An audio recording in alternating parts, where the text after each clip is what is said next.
क्या देखते हैं, लिस्ट के मेथड्स देखते हैं। अभी मैंने कलेक्शंस के मेथड देखे, अब लिस्ट के देखते हैं। डॉट ऐड जो फंक्शन था उसमें, और यही सेम फंक्शन लिस्ट में भी है। लिस्ट में लेकिन एक एडवांटेज ये है कि किस इंडेक्स पे तुमको जाके ऐड करना है वो चीज़ का है। तो मतलब dot add index dot value comma value sorry dot add index value, और फिर उसके बाद जो वैल्यू है वो डाल दोगे तो पर्टिकुलर उस लिस्ट पे जाके ऐड कर दोगे। ये शायद एरे लिस्ट और लिंक लिस्ट में दोनों की बात कर रहा है, लिस्ट के स्टैक की नहीं बात कर रहा है, ठीक। तो डॉट ऐड इंडेक्स वैल्यू और वो डाल देंगे तो आ जाए।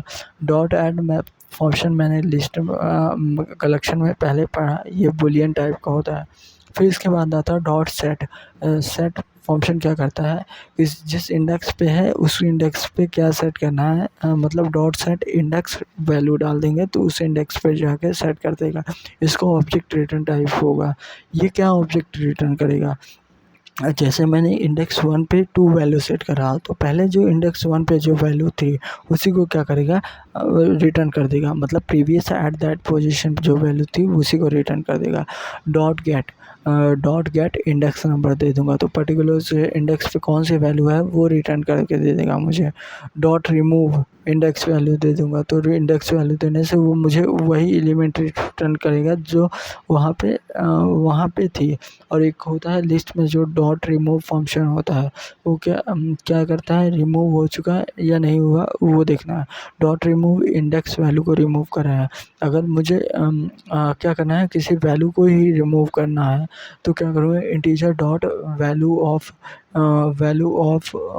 आई, इंटीजर का आई कैपिटल होगा और वैल्यू ऑफ में ऑफ वो कैपिटल होगा, वैल्यू ऑफ वन। तो ये पर्टिकुलर उस लिस्ट में वन वाले वैल्यू को ढूंढ के रिमूव करेगा। तो ये हुआ। अब फिर अगर मुझे इंडेक्स निकालना है पर्टिकुलर कोई एलिमेंट के, तो डॉट इंडेक्स ऑफ, उसके बाद एलिमेंट दे दूंगा, इंडेक्स ऑफ ओ कैपिटल रहेगा। फिर इसके बाद अगर ये आगे से फर्स्ट ऑकरेंस देगा, लास्ट ऑकरेंस चाहिए तो dot last occurrence sorry dot last index of, इसमें क्या होगा, डॉट लास्ट इंडेक्स ऑफ, तो इसमें क्या होगा, इंडेक्स का आई भी कैपिटल रहेगा, ओ का ऑफ का ओ तो रहेगा ही। तो ये, और फिर इसके अंदर क्या दे दूंगा, वैल्यू दे दूंगा। तो ये लास्ट पोजीशन पे जो भी वैल्यू एग्जिस्ट करेगी, लास्ट अकरेंस जो होगा वो उसको रिटर्न करेगा, ठीक।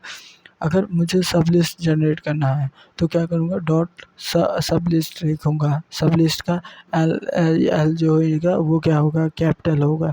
सब लिस्ट और इसके अंदर क्या डाल दूँगा, स्टार्टिंग इंडेक्स और एंडिंग इंडेक्स, और ये रिटर्न क्या करेगा, अपने को एक लिस्ट रिटर्न करेगा। ये हो जाएगा लिस्ट के फंक्शन। और अब आते हैं एरे लिस्ट की बात की जाए तो एरे लिस्ट में एक ही होता है specific dot remove range. Dot remove range starting से लेकर एंडिंग तक बस होता है। इसमें रेंज डाल दो तो ये क्या कर देगा, रेंज आर रेंज का आर कैपिटल होता है। Remove range dot remove range का आर कैपिटल होता है, स्टार्टिंग और एंडिंग इंडेक्स होता है। तो इस तरह से ये लिस्ट के फंक्शन काम करेंगे, ठीक।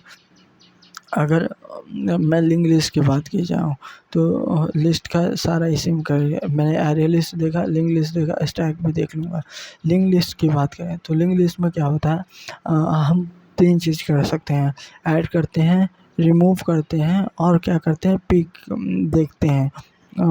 तो ऐड करने के भी ये देखते हैं, देखने के लिए गेट फंक्शन होता है, ऐड के लिए ऐड होता है, रिमूव करने के लिए रिमूव फंक्शन होता है, देखने के लिए गेट होता है। इसी तरह एरे लिस्ट में क्योंकि ये डी क्यू से भी आता है तो ऑफ़र भी होता है, पोल भी होता है और पिक भी होता है। तो 6 फंक्शन टोटल होते हैं, लेकिन इनको दो दो फॉर्म में बढ़ा दिया है। कैसे, डॉट एट फर्स्ट का एफ कैपिटल होगा, वैल्यू डाल दे तो ये फर्स्ट लिस्ट के ऐड पे कर देगा। डॉट एट लास्ट, ये क्या कर देगा, लास्ट पे ऐड कर देगा। गेट का जी तो स्मॉल ही रहेगा, गेट फर्स्ट मतलब फर्स्ट इंडेक्स पे ला के दे देगा, गेट लास्ट मतलब लास्ट देगा। गेट रिमूव फर्स्ट, रिमूव कर देगा पहले को, रिमूव लास्ट, इसके पैरेंथेसिस में कुछ नहीं आएगा, डायरेक्ट इससे करेगा। ऐड वाले फॉर्म पैरेंथेसिस में आएगा और ऑफर वाले फॉर्म पैरेंथेसिस में आएगा। डॉट रिमूव लास्ट तो लास्ट वाले को रिमूव कर देगा। Dot offer first offer first में वैल्यू डाल दो, इसको ऑफर लास्ट ये वैल्यू डालो और डॉट पोल फर्स्ट। पोल फर्स्ट में भी कुछ वैल्यू नहीं, पोल लास्ट में कुछ वैल्यू नहीं, पोल पीक फर्स्ट और पीक लास्ट। तो ये हो जाएगा इसका। अब आते हैं स्टैक में। स्टैक में तीन चीज़ें होती हैं। स्टैक में वैल्यू पुश कर सकते हैं, पुश कर सकते हैं, पॉप कर सकते हैं और पिक कर सकते हैं। तो तीन ही फंक्शन है। तो जब पुश करेंगे तो पुश डॉट पुश और इसमें वैल्यू देना पड़ेगा। पॉप के लिए कोई वैल्यू नहीं, डायरेक्ट फंक्शन पॉप कॉल कर दो।